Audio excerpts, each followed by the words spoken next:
All right, so before we start the episode, we're going to take a quick second to thank our patrons. And if you want to join them, you can go to patreon.com/Lindsey M Dillon. And a fun little thing that I changed about our the patron rewards is that I switched things around a bit. So if you are in the House of Stone or the House of Flame, you will now have access to the Night Peddlers, which we've actually started publishing, finally. Yeah, we have a lot of Night Peddlers episodes. Yeah. So I finally started publishing some of those. But now, so no matter what tier you're in, you will get a shout out on the Mud Peddlers once a month. So, all right, we're going to go ahead and get started. So in the House of Earth, we have Alexander Eagleson. That's a badass last name. That is. Eagleson. Ali Silem. Andrew Stacchetti. M. Davis. Juliet Kurth. Navid Etedali. Nicole Humphrey. Rachel. Ray Brown. Yani Go. And then in the House of Stone, we have Allison Connors. Aya Kimura-Kwan. Krisha Dolan. Curly Tail Studio. Denise Vita. Fighting Chance Studio. Gabriela Margarita de Jesus. Liv Matlin. And Melissa Russell. And Taylor C. Freeze. Yes. All right. And then in the House of Flame. There's a lot of you. A lot of you. Yeah. All right. In the House of Flame, we have Spaghetti Sandwich. Pokala. Natalie Curry. Leah Harvell. What's good? Katie Grant. JS. Francie Dillon, my mom. Dirty Panda. Hey, Aaron. As opposed to the Clean Panda. The clean pandas. Yeah. Which are just pandas. Cynthia Johnson. Corey Little. Cheryl Eisenhower. Celeste. Celeste Gantz. Celeste Gantz. Bye, Auntie. Amber Costley. Abby McCarter. Jade Smith. Birdie Tam. Birdie Tam. Birdie Tam's actually been doing really good on Instagram. I've been watching Hell her. I've been watching her stuff. Yeah. All right. Well, thank you all so much for helping make the Mud Peddlers happen and helping make my work happen. Because It doesn't happen without you. no, it really doesn't. You know what I mean? Yeah. All right. On to the episode. Yes.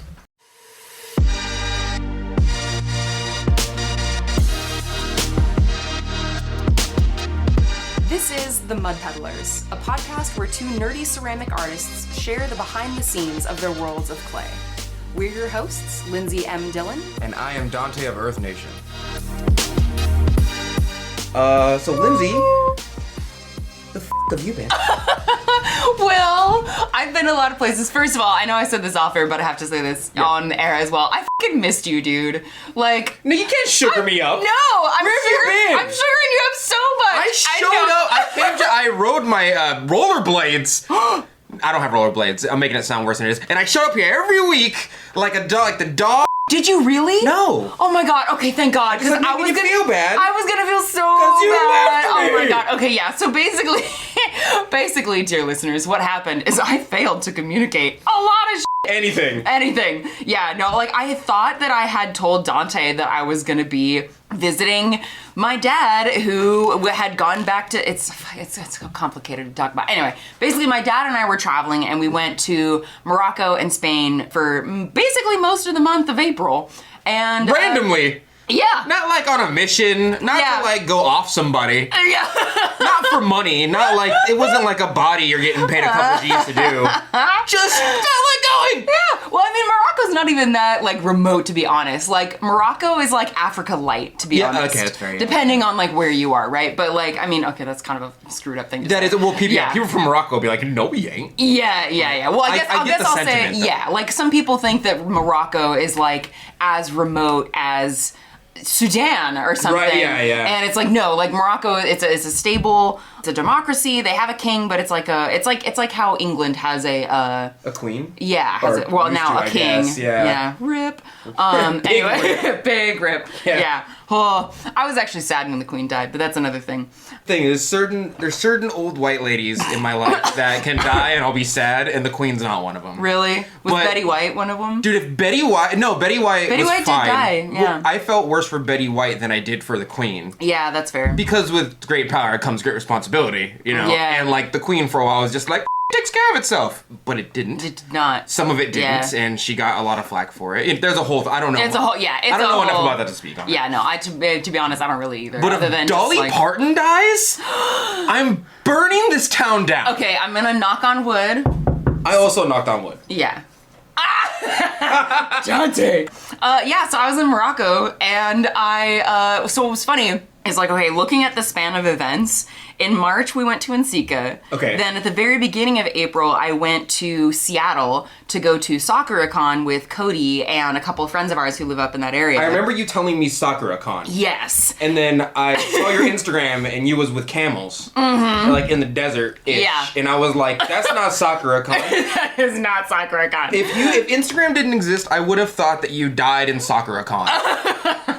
Yeah, I had so many points to spend on coordinating things, and I did not spend them in the correct ways to let you, dear listeners, or you, Donte, what the hell was going on? So I'm so sorry. It has been a month of no mud peddlers. I'm really excited to be back, and I will aim to not have so many lapses in content. Nico contacted me and she was like, I already burned the rest of the other podcasts. Where you at?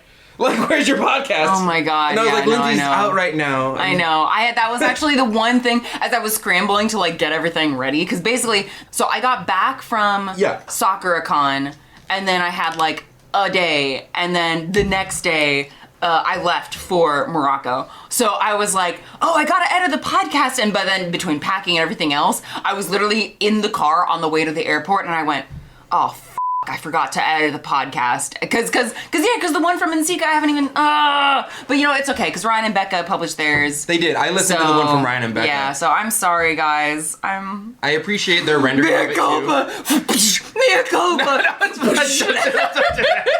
It's fine. I knew a large part of my brain was like, well, cause you know, I want to give you your space. Yeah, no. So I waited for like a week, and then after that, I was like, okay, her SoccerCon is done. Where is she? You know, and then I waited 3 more days and I was like, where the is she? You can contact me, Donte. You didn't send me anything on Instagram. If you were worried, you can. I texted you normal style because, but like wherever you were. Yeah, no, because I didn't have a SIM card. I had to buy Moroccan SIM card in Morocco because otherwise I was gonna have to pay like out the ass for international fees. Yeah. So I was like, screw that. So yes, but I'm sorry. I f***ed up. I got bored on the days that we were supposed to be together, and I made like 75 pounds of porcelain products. So I got bullied, not for real, but like online by people were like, make a purple glaze, because I made the red one that I haven't released yet. Oh, okay. There's a certain level of like glaze chemistry knowledge that if you release it, people start to kind of like push back on it. Oh, you know, and so I've just learned, like, you know what, if it works for me, it works for me. I'm going to keep my own notes, but there's certain amounts of information that I'm just not going to release now. Oh, interesting. Are you putting them on Glazy? Or? Yeah, I usually put them on Glazy or in my blog. Gotcha. But there's also like some hypotheses that I have that I'm like, I can't confirm this, but some people will go like, well, explain yourself, and I'm like, no. You're teetering on arguments, and I don't. The things that I do work for me. Yeah. But in lieu of that, there's been a couple people who are like, well, can you reformulate this glaze to make the fluxes better? And I'm like, you know what, I probably should. So I'm making a new pink glaze. Cool. And then someone was like, well, make a purple glaze. And I was like, all right, well, I'm making those two. Yeah. So that's what happened while you were gone, as far as, we'll talk about the Drake thing another time. Okay. That'll be a separate podcast. All right, that'll be a separate podcast. Yeah. Because this is basically, my understanding is we're basically just, on this one, it's like, more, obviously, it's like, you know, relaxed, as the folks on last podcast on the left might say. It's relaxed fit episode. Yeah. Because we're not talking about a specific thing. It's more just kind of catching up a little bit. Exactly, yeah. And it's been, what's up? Speaking of which, can we talk a little bit about, like, art inspiration through travel? Like a real privileged asshole? Sure. Okay. I guess. Not that we got to talk about it right now. But I've traveled. You've been to Japan. So. I've been to Japan, but like most of my training and aesthetic came from someone who is pure like Yoshio is Japanese. Yes. And so the way he trained me was like, here are the forms that are difficult to make, and here are the forms that are fine, and here are here's the things that I want you to do because they're difficult, and then after that you'll start going into glazes and you'll start doing this. Yeah. So like most of my training, although not from Japan, is culturally passed down from him in some way, but like I don't often look at like Japanese pottery and go, I'm gonna make that. You know what I mean? No, that totally makes sense. That makes sense. Yeah. I think like the To be honest, I think the main reason that I paid, there's a couple reasons I paid so much attention to the like visual culture around me. Yeah. Part of it is just because I'm interested in it and it's like interesting. Right. But the other part was because I was like, okay, I'm going to be posting things on Instagram, both as reels and as stories. I'm going to be posting things on my Patreon, and I want to like put things in my sketchbook also to share to Patreon. Yeah. So, you know, folks who have listened to this podcast enough might know that like I'm intrinsically motivated very well, but I also need like outside boundaries to like kind of force me to do things or put timelines on things that I need to do. Yes. So in my head, as I was looking around, even though I was trying to stay in the moment with stuff, I was also very much like really thinking about like, okay, how would I explain this to somebody else? Yeah. Like, how would I explain the kind of art that I'm seeing in Morocco and the kind of art that I'm seeing in like southern Spain? Yeah. For all this stuff. A lot of functional wear, I imagine? You know, okay, so the biggest thing that stood out to me in terms of functional wear was, so in Morocco, and I think this is true for a lot of countries in North Africa, is they have this tradition of serving a mint tea with, like as part of like hospitality sort of things. Yeah. So instead of like a black tea and like cookies and biscuits or whatever in England, they have this mint tea that they call Berber whiskey. And it's a green tea mixed with like 5 different kinds of mint, and it's hella good. There's no alcohol? No alcohol. No, I mean, like, you can. So Morocco is a predominantly Muslim country, right? Yes. So alcohol is not nearly as much of a part of their, like, kind of day-to-day culture. You can still get it, but apparently the taxes are really high, so it's just not as prominent. Yeah. Juices, though. Holy balls, they do juices. Amazing. Really? Every single place had, like, 5 different kinds of, like, fresh pressed juices. Really? Yes. Like, when they say, like, orange juice, they don't mean, like, Tropicana. Yeah. Like, they are literally having oranges that they are squeezing in the back because the pulp is there. Yeah. And that's hot. it's so good. That's hot. They had kiwi juice. They had banana juice. They had avocado juice. Avatar style banana juice? Well, it was banana onion juice. Yeah. No, it was hella good. But this thing with the mint tea is that, so they had this kind of ubiquitous style of teacups that don't have a handle. They almost look like bigger shot glasses. Thank God they don't have a handle. Oh, yeah. Thank God. All the cool countries are like, why do you need handles? Yeah, I mean, it's hot, so you like, okay, the one it's thing... It's hot tea? It's hot tea. Okay. Yeah, it's a hot tea. But the thing that I noticed, which now makes sense, is like, they don't fill it up all the way to the top, so you have some room at the top to grab with your fingers. Oh, really? Yeah. So they only fill it like, I don't know, 4/5 of the way up, and then they'll leave that last fifth to like grab your fingers so you can sip it. But they have this style of teacups and then a tea kettle that is, oh God, it's hard. It's like a gooseneck tea kettle. So it's got a really, really long spout. And so that, like, in terms of like, and again, maybe they just brought it out for the tourists, who knows? But it's like the things that was something that I noticed in terms of functional wear that showed up like all the time. Well, as far and tagines, the little tagine discs. It's like so it's, oh God, how do I From my knowledge, tangine is a food. What are you talking about? So it's a food, and it's also the name of the dish that it's cooked in. Oh! Yeah. So like when we arrived in Marrakesh and we're like walking around, you know, all the like markets and stuff. Yeah. There was so much pottery. And one of the things with the tagine, so it's kind of like it's in 2 parts. The bottom part is kind of like a plate with higher rounded edges. Yes, yeah. And then there's a top that's kind of like a pyramid shape with a little like open nozzle on the front that flares out. I know what you're talking about. Yeah. I've always seen the bowl version of it. I've never seen the triangular version of it. Yeah. That makes sense. Yeah. Okay. But it was actually really interesting to see, like, okay, like there were probably 3 main different styles of pottery that showed up, I would say. Mm-hmm. And it was interesting because sometimes, like, I remember I grabbed like one, picked up the bottom, and it was like they had not wiped off the bottom of the glaze. Yeah. And so it was just like, oh my God, like, and then you could also see on some of them, you could see where they had put like a little, maybe like a tripod thing, so that you could see that they were probably stacking even in the glaze firing. That's wild. Stacking the bowls, because you could see on the inside of the bowl, like little tripod marks. Oh. Yeah. So it was just like crazy to walk around and like They're see probably this. balancing the shit out of Yeah, oh my God. Yeah. Cause this is like mass production. Like I kind of wanted to find a place where I could tell exactly like where this pottery was from, but it was like every single market from like Marrakesh to even like Essaouira, which is on the coast, had like similar styles. So it was kind of like, I don't know where this is coming from. And anyway, I don't know. Like, and anyway, also I was on a limited budget, so I couldn't buy as much pottery as I wanted to. But anyway. But you bought some, right? No, I didn't. Are we saying legally no you didn't? No, I mean like Cody officially no we didn't? like Cody, if you're listening to this, there was no pottery bought? No. Or like you bought some and like he don't need to know about it. Oh no, I legitimately didn't buy any. You look real nervous right now. No, because I say feel that? Yes, no, okay, so I feel guilty that I didn't buy any because honestly, like, it was interesting, but none of it really like spooked me, you know? I wasn't. We're spoiled. Yeah. We are spoiled. Yeah, like it was cool to see, but it was like, I don't know, like I try to not, you know, I don't know. I was trying to like not just buy a thing for the sake of buying a thing. That's fair. You know? That's logical. Yeah, because I got a couple other things. I did get something sort of for you. Acquired something for you. I think maybe now is the time to get it. You want to pull it out now? Because it's pottery related. Yeah. So you bought some pottery. I didn't buy pottery. Did you vicariously buy pottery things for me? Okay, let me just grab it. Give me a second. It's not pottery though. Because you're like, yes, no, yes, no, no, yes, no. It's not pottery, but it's pottery related. Okay, all right, hold on. Keep your eyes closed. Okay, are you ready? I'm here. You're gonna be confused when I first hand you this, and then you're gonna have to open it, and it'll make sense. But you have to open it carefully. So, Donte, why don't you tell the listeners what you're looking at?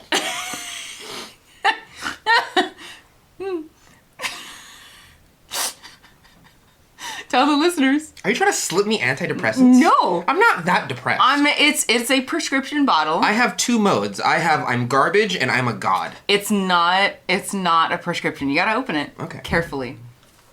Carefully, Do Sam. you know how to open the I can open a childproof lock, Lindsey. I don't know. You had me guessing for a second. They're hard to lock. They're hard to do, though. All right. So I brought you sand from the Sahara Desert. That's fucking hot. Oh. I'm so glad you like it. I don't know if you guys know this, but I'm very, very, very scent oriented. Can I smell it? Yeah. I don't think I smelled it. Like smell close though, because it's dry scent. Wet. Yeah. There's okay, so like from my point of view of the world, there's things that have water in them, and when you apply heat to them, it usually releases a certain amount of energy or scent. Okay. And it's very easy to smell that. Yeah. It's almost like when it starts, it's like the air's full of water, and it's gonna rain, and people go, I can smell the rain. Oh yeah. Everything on the planet Earth has that if it has enough moisture in it. This is sand. It barely has any moisture in it. So I gotta get this in my nose to smell it. Oh, yeah. It looks so good though. Dude, yeah, I like the sand was so beautiful. It was so fine, and it has this really like beautiful color to it. I'm trying to like think of how to describe it to the listeners. Well, because real sand, number one, is meshed up against each other. They're smooth, right? It's smooth little granules that are essentially rounded out by bashing up against each other 24/7 and wind and like that. But also, I think most Westerners who are not just like beach Westerners, you know what I mean? When they think about sand on the Sahara Desert, they think of this blanket sheet of like peach skin tones. Yeah. But if you get up close, there's a bunch of stuff in it. Yeah, there's a large amount of stuff in it. Because it is like, I mean, that was the thing that was so cool about it. And again, for folks who are curious kind of generally what it looks like, I posted on my Instagram about it, so check out the reel. But yeah, it's like the sand is this like really beautiful orange color. Yeah. When you're looking at this container, and I scooped this off of the top of a dune, like right next to the camper we stayed at, so even though orange is the predominant color, like it's got a bunch of other stuff in it. Yeah. So I figured, I don't know, it's not a lot. No, but I love it. I figured you could have some fun with it. I'm gonna put that might be 70 grams or so, maybe 100 if it's heavy. Right, but like I'm putting this in a glaze. Yay! And I'm gonna blend it because I'm not sieving sand. No. Granted, it's majoritively probably silica. That's what sand probably, is. Yeah. But like I'm still gonna use it as if it were silica. You know, really old school glaze recipes just say like sand. Yeah. You know, like, That's cool. Yay! Well, I'm glad you like it. I'm glad you like it. I appreciate it. Yeah. That's part of the reason why I didn't buy any pottery, because I was gonna get you something, and I was just like, I don't know, and then I was like, wait, fucking sand. Yeah, I appreciate things like this way more. Yeah. I mean, if you really think about it, we are very, very, very spoiled when it comes to pottery. And I don't mean just you and I mean the high majority of people, like, in our circle. Yeah. Because not only do we have the technology to make stronger, higher fire ware, we also have, like, clay that is perfectly pugged. Yeah. And like de-aired and like all the clay molecules and whatnot, like it's super compressed to make it super user friendly. And we have different colors and different flavors. You know, not to say though that the work in Morocco wasn't awesome. Like, I mean, like it was clearly very beautifully and skillfully made of work. Course, yes. It was just that it wasn't necessarily my style, and so I didn't really want to. You know, nothing spoke to me enough to bring it home. But that's not to say that the work there wasn't really like. No, of course, of course. It's just culturally, like I don't have any room in my heart for like a lot of Spanish functional wear because a lot of it is like brown clay with yellow, red, and blue flowers. Oh, okay. You know what I'm talking about? Yeah. I don't know if that's Spanish. I'm trying not to say Mexican. Well, I mean, but there's a difference because, like, I was also in Spain, and it's that's like, fair, you know, so it's not no, like... you're right. I'm trying to be nice about it. I don't want. Well, no, I mean, there's nothing. It's just different.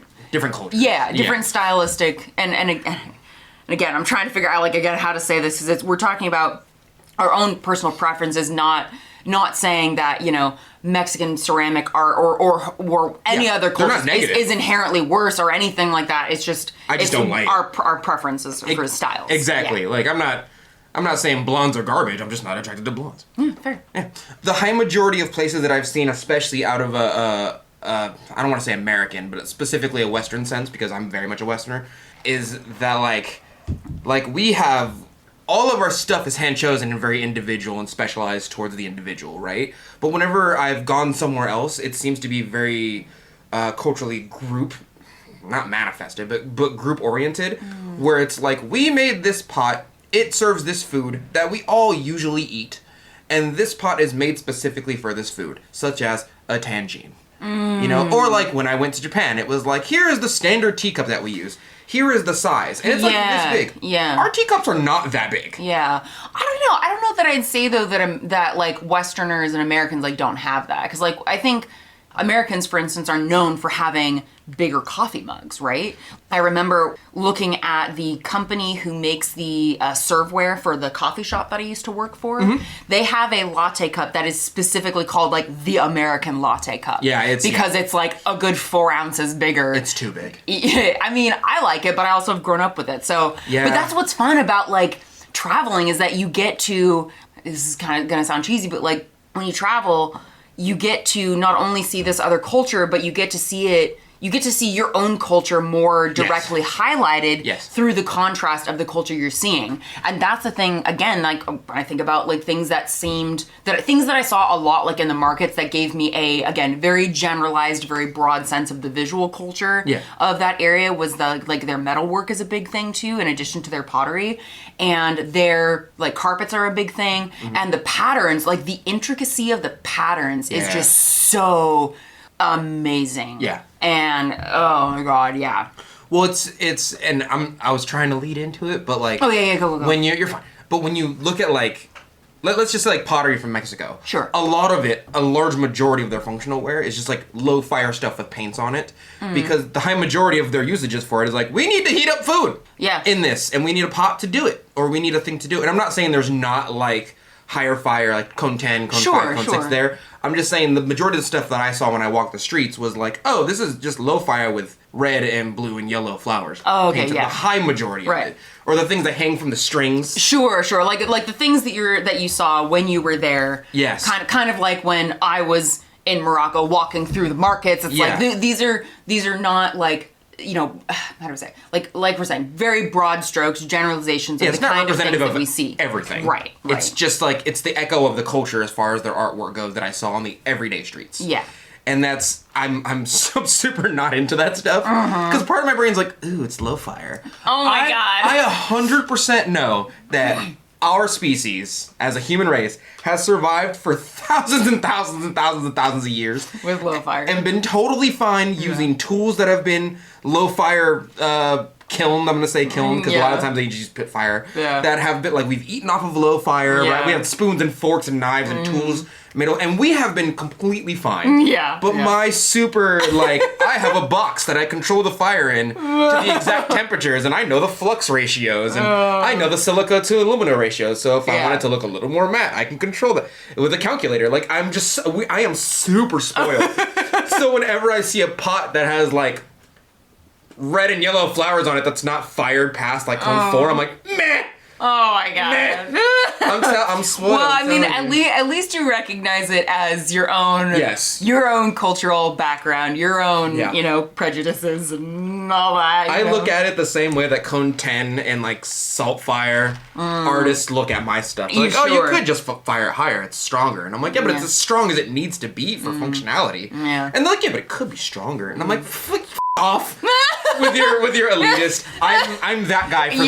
Yeah. They're like, it's as strong as it needs to be. It works. And if we just make more when we're done. I'm like, could be better. Could be a lighter shade of purple. Use the right amount of manganese dioxide. Like, what? Shut up, dude. Oh my god. The red and yellow flowers are fine. Yeah. Eat your stupid rice. The tagines, though, they were so good.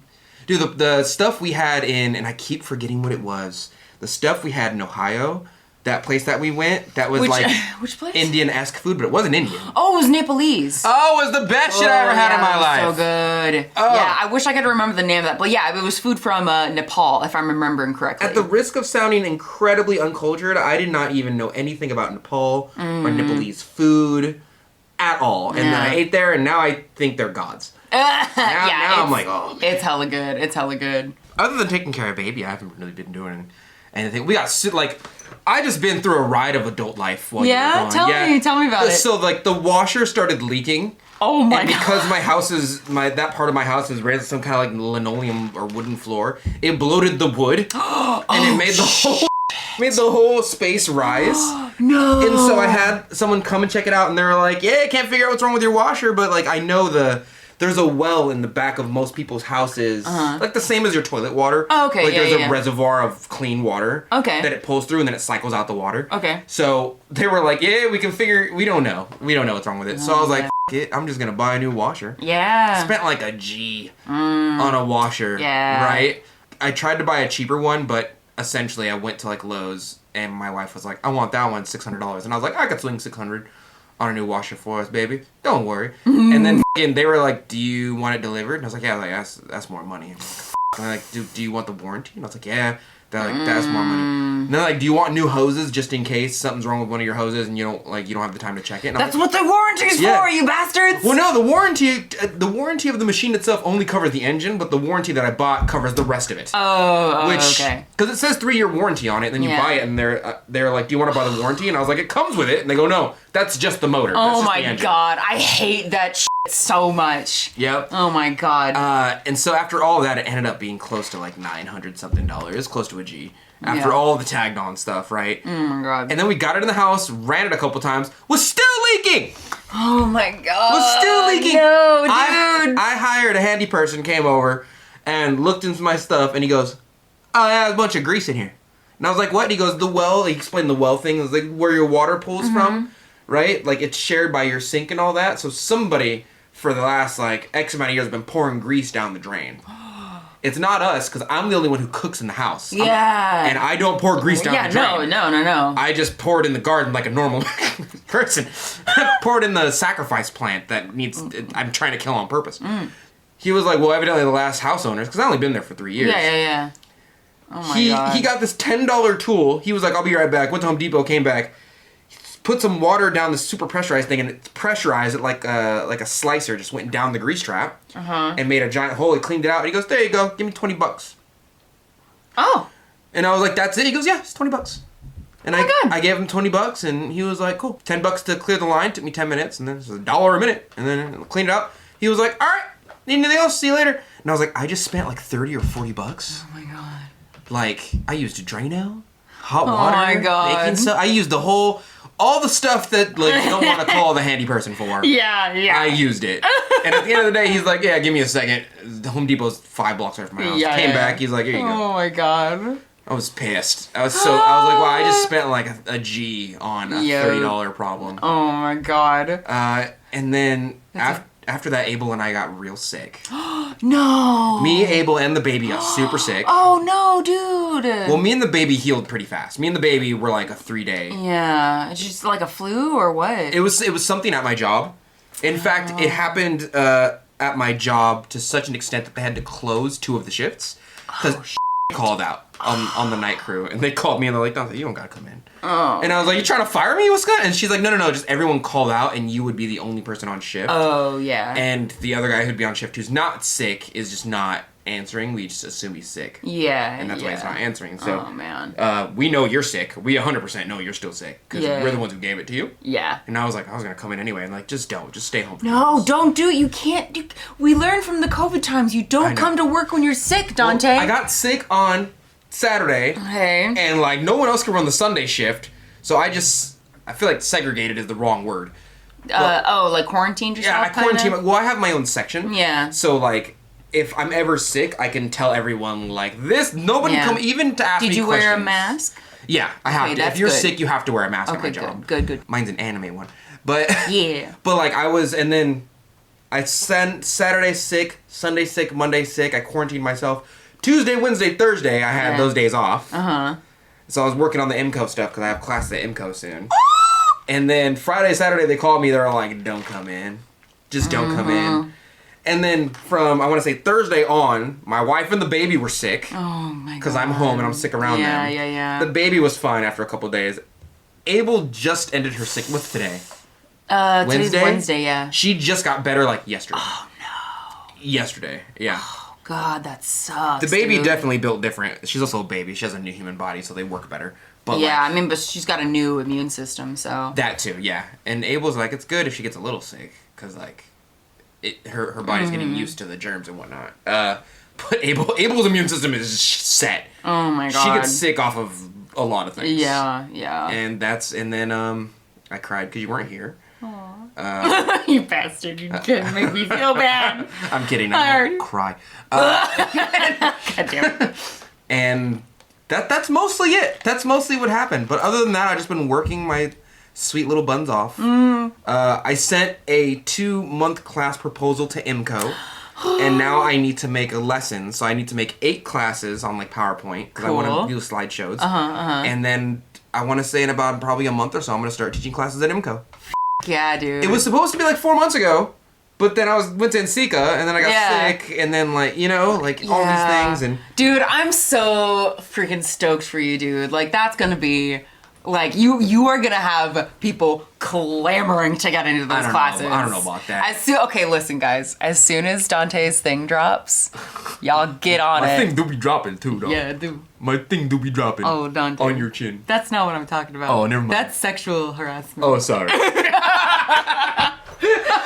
Oh my God. Yeah, okay, so when can people sign up for the class? Do you know yet, or? So if you contact IMCO and ask them to put pressure on them, I'm not sure, but the person it should be in like a month. Okay. Because I already have all the knowledge in my head. I'm pretty much making a YouTube video in PowerPoint form. But like the first class is just going to be checking that everyone knows all the shapes. Okay. In my mind, an intermediate potter just has a grasp of basic shapes. Right. And then in the intermediate classes, we teach you how to play with those shapes. Right. So you're not teaching the beginning classes, you're teaching an intermediate class. Anna Morales is teaching the beginning class. Anna Morales, bless! Hell yeah, shout out to Anna. I love Anna. She's great. We gotta hang out with her again soon, I miss her. She's fantastic. Yeah. She's amazing. Yeah. And then, I had to come up with the prices. You're gonna yell at me. You're gonna yell at me for 2 things. Number 1, my prices are lower than the beginning class. And that's not a dig at Anna or anything. It's just, I kind of went over the amount of students I would need to have to make the same amount of money in an 8-hour workday for how much they pay me at my job. And it's like 4 students. Like, if I had 4 students pay the amount of money that I'm asking, every month I would get the equivalence of 1 full day of work at my job. You realize you can make more. Right. Here's the thing, though. The class is only 3.5 hours long. Only? Maybe 4 if we stretch it. So I'm cutting my workday in half for my 8-hour workday. Yeah. So in my brain, I'm getting paid double the amount of money for 4 students. It's almost as though you are an expert in your field and have the right to charge what you need to make a living as a professional ceramic artist, Donte. Here's the other thing. Okay, yeah. And you're going to be super mad at me for this. Oh my god. Okay. You're going to be very Okay, mad. I'm preparing myself. Tell me. I'm decreasing the prices of my pottery on my website. 100%. No, I listen to too many people. Nothing is unless it's in a set, like a set of bowls, because a bowl's like $30, right? And then so it'd have to be like $62 for a set of bowls, because then I'd be paying $30 per, and then the shipping. You know what I mean? Okay. But like, unless it's a set of plates or a set of bowls or a gourd or a teapot or like a set of something, everyone buys a mug. Mugs are no longer gonna be over like $60 maximum. And I've been designing new mugs too. Okay, all right. Are they still like? Okay, so tell me what kind of pieces are you decreasing the price of? Mugs specifically. Okay, why? Because they're too expensive. Were they not selling? I have a couple of things left in the store. So they were selling, and you're still decreasing the price. I haven't sold out. Let's say that. I haven't sold out. So I'm gonna take. Let's say, because you're giving me a face. I'm giving you a face. Let's say, like, I'm going to decrease all of my mugs by, like, $3. Let's say that. Is that fair? Okay, I mean, that's not a huge... It's not like $10. Yeah, okay, all right. That's not too bad. You know, I have messed around with my prices sometimes to make sure that my price ends in an odd number, because there's some data that says that people like numbers that... So instead of, like, selling something for 62, I might sell it for either 65 or 59. Yeah, people look at it and they're, that's a weird number, must be something special. But it's like the 99 thing. Like, right, oh, it's $3.99. Right. But it's not 4. Yeah, yeah. It works on the stupids, for sure. Dude, it works on everybody, myself does. included. Doesn't work on me. I get very angry when that shit happens. Yeah. I get very angry. When I see an advertisement and I'm like, you're tricking me on purpose. Yeah. Okay, and I hate it. What gives you the impression that they're quote unquote too expensive? I'm not selling out every time. If I don't sell out every time, in like 2 weeks, I'm a loser. Okay, how many pieces do you have in your updates? Or how many mugs do you have in your updates? Usually about 50, and then like 10 or 15 are left over. That's a pretty good... Oh, need them all gone. All of them gone. Okay, can I... Okay, so you're decreasing them by about $3, which isn't too bad. Yeah. Is that to get it below... Okay, so you said they're going to be less than 60? Yeah, there's nothing should be over like $60 anymore. So they used to be, what, like 63? 62 or 63 was the maximum, and 62 was like, because shipping is around $12, and then I have to pay for all the other like boxes and whatnot that I bought. I bought special boxes for it, and bigger boxes to make sure they don't break. Yeah. And the packing peanuts and all that. I'm like, well, at least I'll get $50 per mug. And then I'm like, $50 per mug is kind of a lot. Half $100 for a mug. It's kind of a lot. I mean, to me, that sounds very reasonable. Handmade. Like, okay, think about it this way. Yeah. Every person who is trying to make a living in ceramic arts, we all have to push past that cultural bullshit that we are raised with that says that what we are making is not as valuable as it actually is. Because we all are kind of like, oh, my work isn't good enough. Like, how many, like, I would say, based on pure observation, so I don't have the data to back this up. I'm listening. But I think most people come from the perspective when they start selling their work, they undervalue their work, right? They say, oh, my work isn't good enough. Yeah. I shouldn't charge this much. And most of the time, as people like Tim C would probably say, you could be charging more for your work. And by charging more for your work, if you know, again, assuming that people are still buying it, you still have an audience for it, if that allows you to continue to make the kind of income that you need to continue doing ceramic art, there's nothing wrong with that. And saying that that $50 is arbitrarily expensive is, you know, I mean, you're basing that on whose income, right? It's like gas for like 3 weeks for me. Sure. And the gas is high right now. And too. you know your pieces. That's chevron. It's a work. It's art, dude. Like it's functional art. Here's the thing. The thing that you just went over right now. Oh, sorry. Go ahead. No, okay. So the last thing I was gonna say. Okay, so basically by decreasing your prices by like $3 or whatever, you're basically taking it from the $60, like the low 60. Yeah, low 60 to like high 50s. To high 50s. Yes. Okay, so I could see that because perception wise, it looks cheaper. Yes. It's only about a $3 difference. I'm not too pissed at you. Well, I get where you're coming from. Yeah. This is a whole nother conversation. Yeah, because I'm trying to insinuate that the way you discuss your prices impacts how other people perceive their prices. Yeah, I mean that's not how I looked at it at all, but that is what it will happen as a result of my choices. Yeah.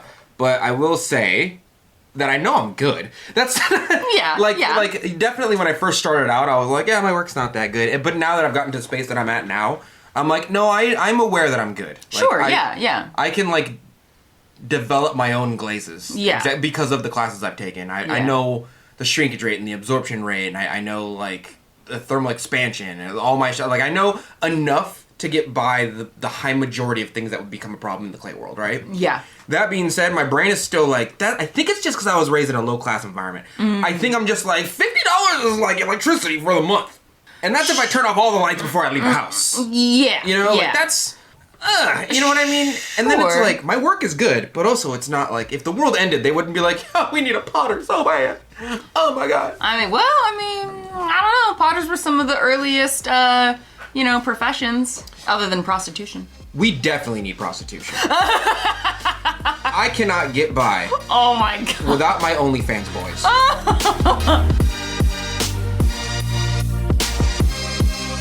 And that's it for today. Thank you for listening to The Mud Peddlers with Lindsey M Dillon and Donte of Earth Nation. Want to say hi and see what Donte and I are working on in our studios? Check out the show notes for links to our websites and social media below. You can find me at lindseymdillon.com.